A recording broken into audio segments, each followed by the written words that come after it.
What's up, everyone? Welcome back to Inside the Lines. Happy Thursday. We have a lot going on today. We're going to get the early picks again for Game 4 of the Celtics Mavericks finals. Not to tap ourselves on the back, but we've been on the Boston train. We said it was going to be a Boston move, cash the Boston money line as well. And we got some MLB for you guys today as well.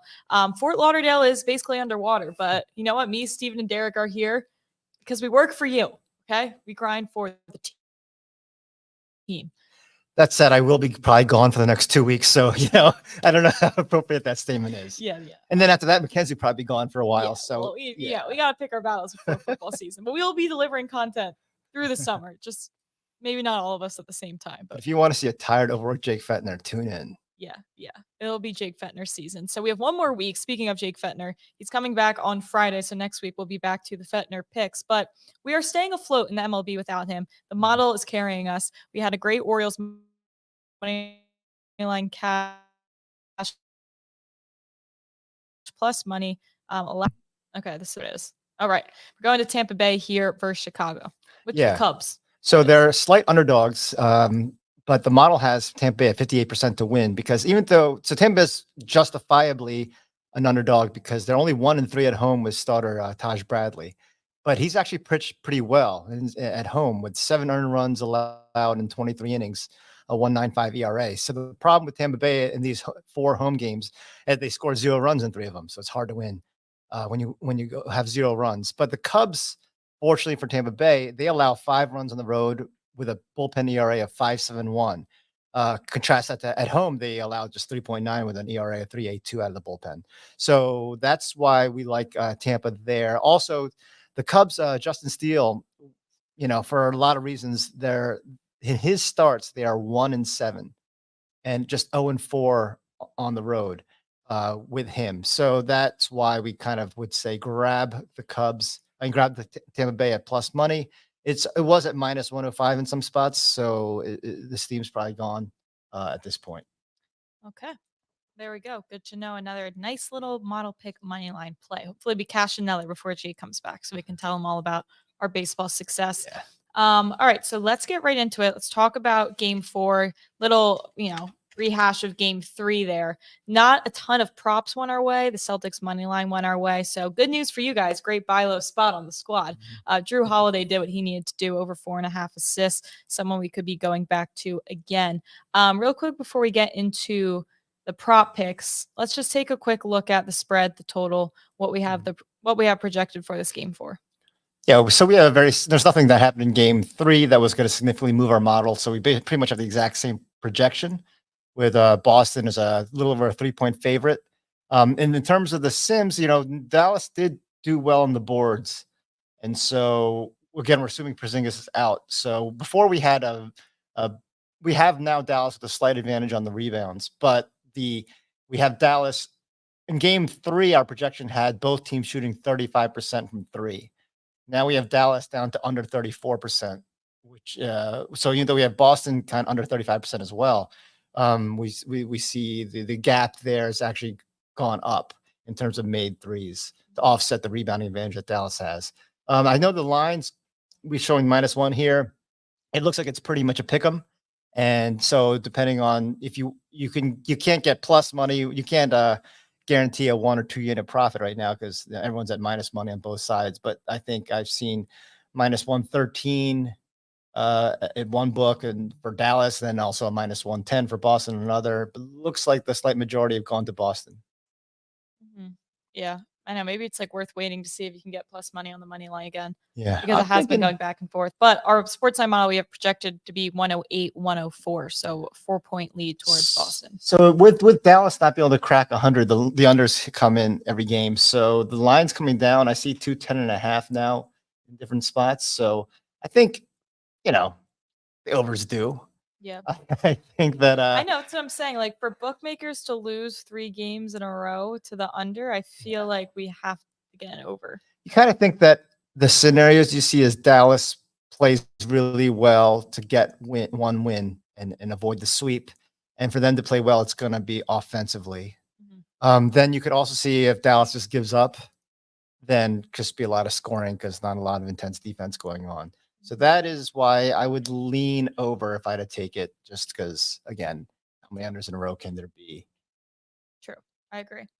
Let's take a look at some of the Mavs side here before we get to some Celtics props. Daniel Gafford, someone I personally lost over 5.5 rebounds on yesterday because he ended up not playing too much, and we're having a hard time really understanding why, considering he didn't.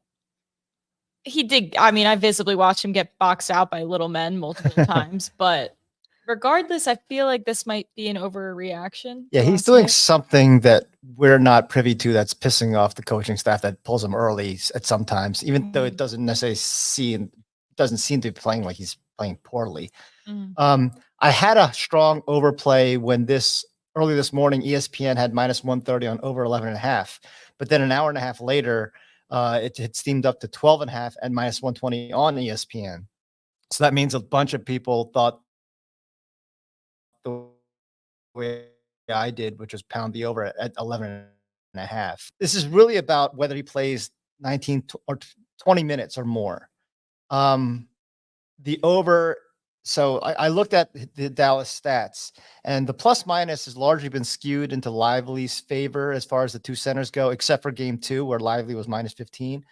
But since February, when they acquired him, Dallas is plus 11 points better in point differential when Daniel Gafford gets 20 plus minutes. They go from plus 6.6 when him get the games he gets 20 plus minutes to minus 4.7 when he doesn't play or he gets less than that. Lively's good too, but he's more in the plus. I think he's plus 5 better with Lively. So I just think that, not that it's not. I mean, I'm sure it's not like Gafford is playing great and they just want to bench him for no reason.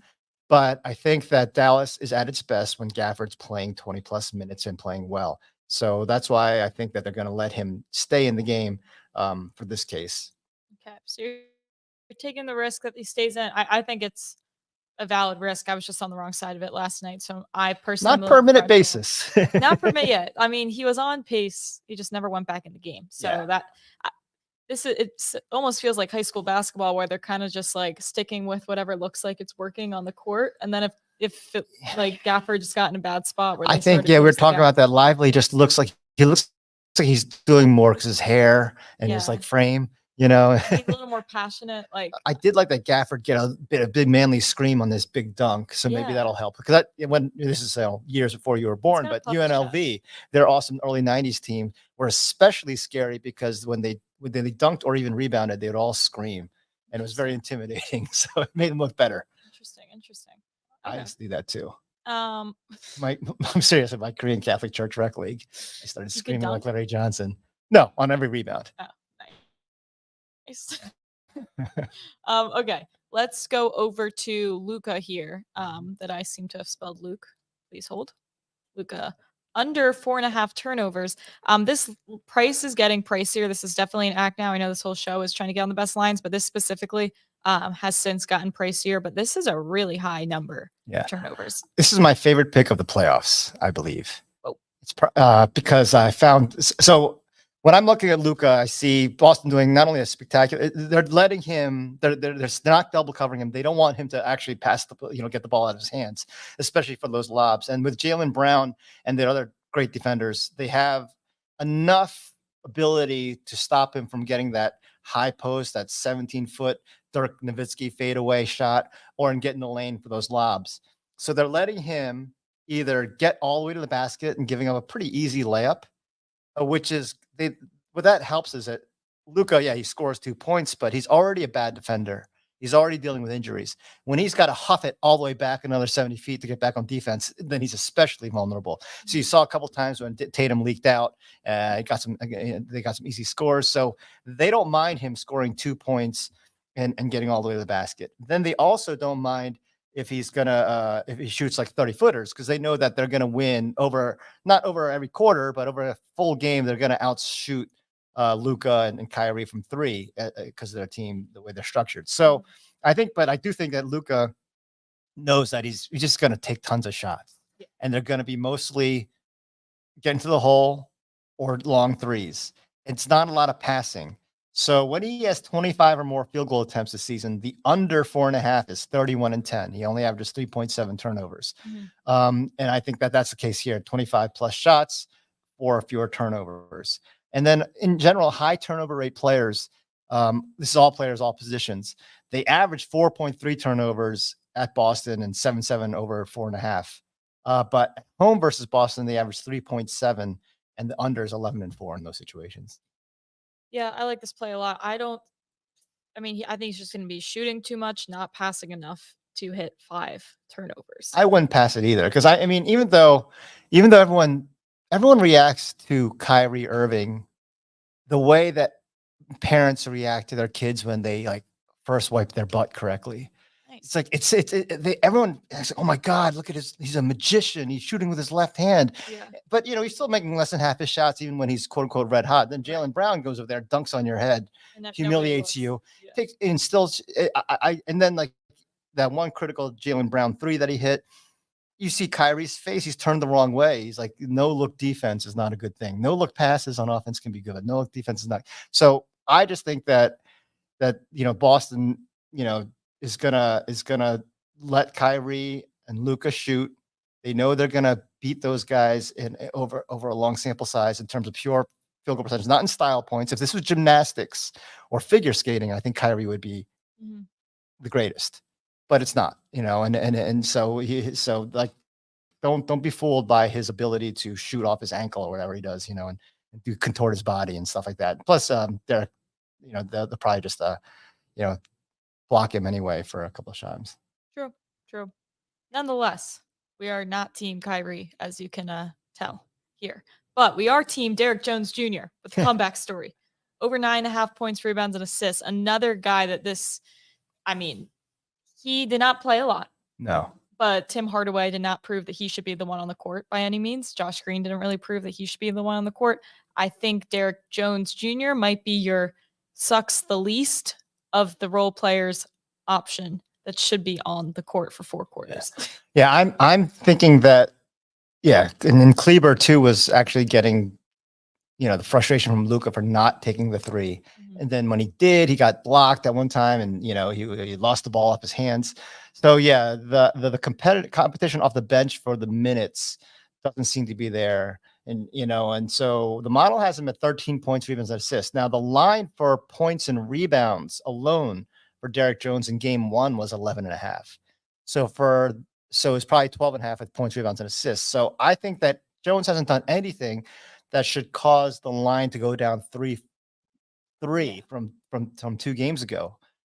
He went over it he had 16 in points, rebounds, and assists in game 2. He had 6 points, rebounds, and assists in 16 minutes yesterday. So yeah, if Hardaway had come in and gone and hit 2 threes, then I'd be a little more concerned. But the fact that also Tatum and Brown had their combined best offensive games with Derek Jones not playing less than half the game, I think that's not a coincidence. He does make it difficult because of his length and athleticism. So I think that they're going to have to put him back in there, certainly for 25 minutes, which is what he was on pace to get over this, even in his down game yesterday. Yeah, this is a bet on him playing more minutes. I mean, you can get 10 points, rebounds, and assists just by being there if you're on the court. And I feel like I can't imagine a story where they put Tim Hardaway out there as long as they did last game. Yeah, he was over 5. Yeah, I think I think he's coming back in. Okay, let's move on. We got 2 Celtics props here. We're looking at Al Horford. Again, probably we would assume no Kristaps if you're up 3-0 on the series. So it feels like an Al Horford game could still be loading. Yeah, I did like that. I learned a lot about ankle anatomy because they're bringing down Porzingis' injury. I was getting his injury mixed up with John Rahm's injury, and I was like, who has the toe issue? Yeah. And who has the other bizarre issue? It's good. I'm always been intrigued by that. But my prior life, I was actually an anthropologist studying a lot of bone anatomy. Yeah, that's wild. And I was one of the 3 best people, probably in the country, maybe in the world, in identifying human bone fragments. Wow. Known fact. Very practical application for beyond this. Al Horford over 18.5 points, rebounds, assists. It was the same line yesterday. I see 19.5s out there, so I think it's going to creep up. He didn't go over this the last game, but for the regular season, when Porzingis didn't play, he averaged 22 points, rebounds, and assists. And for the season, the over is 16-10 when he has 31 or more minutes. And I'm pretty sure that that's going to be the case in this one. I like the fact that even when the fact that Boston almost blew a 21-point lead helps, because if for some reason they are actually up double digits or 15 more points late, they're going to keep everyone in, keep the foot on the gas pedal. And so I kind of think that all the starters are going to stay no matter how big they're up. They were also out rebounded in game 3 by 9 by Dallas. So even though Horford's got a lot of responsibilities for an old man, he's got to go, shoot from the perimeter, defend the perimeter. He's often on Kyrie and Luka matchup, and then he go back, in the inside trying to stop lab passes. So there's a lot to expect from him, but they're going to have to. He's still going to have to get more than 5 rebounds. Tatum and Brown and Jason Tatum kind of rediscovering his shot. He only had 5 rebounds as a result. Like my theory, I should have gotten that Tatum block. I can't believe he let Dante Exum facial him. It's like that was I screamed. I screamed. He got a block because there's no way Exum should have just dunked on him. But I think that when Tatum's grooving offensively, he doesn't necessarily look to crash the boards and do the other things that he was doing when he was not shooting well. So I think Horford's going to have the responsibility to get in there, get that 7+ rebounds. And then even though without Porzingis, they need 3-point shooting from that position. So he's still had 5 3-point attempts. So I still think that there's a good shot of him getting double-digit points, getting 7 rebounds instead of the 5.5 line.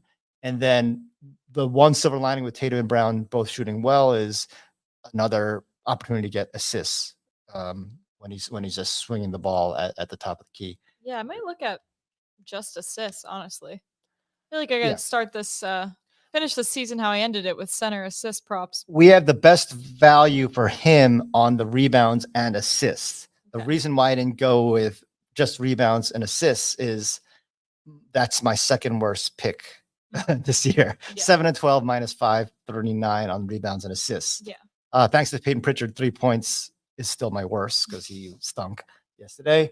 And then my other worst pick is assists. So, which got a little better because Drew Holiday did it. So, because of my personal track record, I didn't go with that. Yeah. I'm very self-aware. I always say my superpower is no one can insult me and hurt my feelings, because no one could hurt my feelings more than I could hurt myself. Fair. Yeah. I was looking at, it's over 2.5 at plus 140 you can get on Al Horford assists. I was really hoping it was going to be my 1.5. And I don't even think there's 1.5s on the board. It's just a bunch of big plus money 2.5. So maybe I like 2.5. I love 2.5. And in the model, we have him at 2.8. So over that, it's just, again, my personal failures in that area are stopping me from pulling the trigger. He averages 2.5 this game, and that's with playing 25 minutes with because his minutes were down with Porzingis as his starter. How many minutes did he play last game? He played 35, I think. 37. Okay. So you have plus money on under his season average. Especially when he plays minutes. And he's due because he's only had 2 assists his last 2 games. 2 and 2. So fair. Luka, I have a question. Luka over 3.5 threes. We actually have him at exactly 3.5. So I think it's I don't know what the line is on that. If it's anywhere near plus money, I would go for it. Because like I was saying, starting earlier, where I think he's going to have a ton of 3-point attempts and a ton of baskets at the hole. And so that's where the majority of his 25 shots would come from. What about let's talk about Drew Holiday quick. I know we were talking about him. He helped us out last night with his assist. Yeah. Kind of as passive as far as shooting, I'd say. He kind of was camping out just because I was hyper fixated on him. Yeah. Since I had a prop on him. But I think it's because Tatum and Brown were grooming too. Right. And I could see this being a spot where he finds his group. Maybe not another 26-point night, but still. Yeah, this is my hope of pulling for him to get me my 50 to 1 $10 bet for series MVP. Because I think right now it would probably Jaylen Brown is in the driver's seat. Yeah. But if Holiday can outscore Brown or have some huge monumental shot, then I think he'll take it. Mhm. The model has him at over 26.5 points, rebounds, and assists. He does have a much higher average this season on the road. The over is over 50% on the road. He comes in 8-2 with a little buy low on yesterday's 18. But it's mostly the minutes, again, sort of like Derek Jones. When he plays 38 more minutes this year, regular season included, the over is 14-5. And like we said earlier, with Boston nearly blowing that 21-point lead, no lead is going to be safe. I think that Holiday's going to be playing the whole game. Yeah, yeah. And I'm trying to think of any other Boston players I would like because I agree. I think they're going to all be playing the full game. I'm trying to think maybe Derek White's 3-point line's now at 3.5, not 2.5 from what It must be plus 140 or something. Yeah, let me look. We only have 2.5 projected for White. We have the exact PRA as the line. So we don't have any value there. But yeah, it's plus 140. He hasn't been shooting that well from three, which is, I guess he finished just bad starts. He actually shot very well overall. How about his over 4.5 rebounds? He's got to 5 the past 2 games.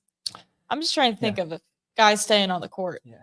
The blocks is interesting because it's all the way up to 1.5, but I think there's still pretty good plus money. So we don't have him at over 1.5, but at 1.3 blocks and plus 170, that would be tempting. That I would consider and he's that. hit it in 4 of his last 5. Yeah, like well over it 4 of his last 5.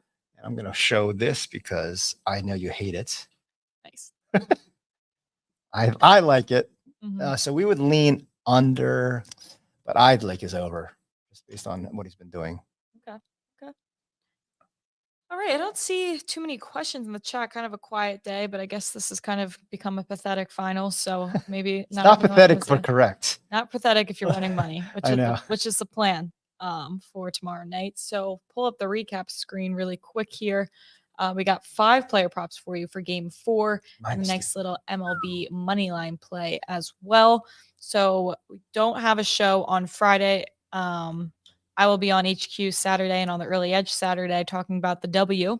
Nice, some good WNBA games on Saturday, so I'll have some picks there. But until then, if you have any questions, as always, reach out to us on Twitter. And the other day, you did say Washington was the best 0-12 team.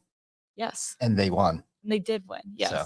Yes. Now the best 1-12 team I've seen. And the Atlanta Dream are probably the worst 5-5 team I've ever seen. But that's a story for a different time. We'll start to hit the WNBA way harder once the NBA finals end. We got all summer for that. So good things to come there.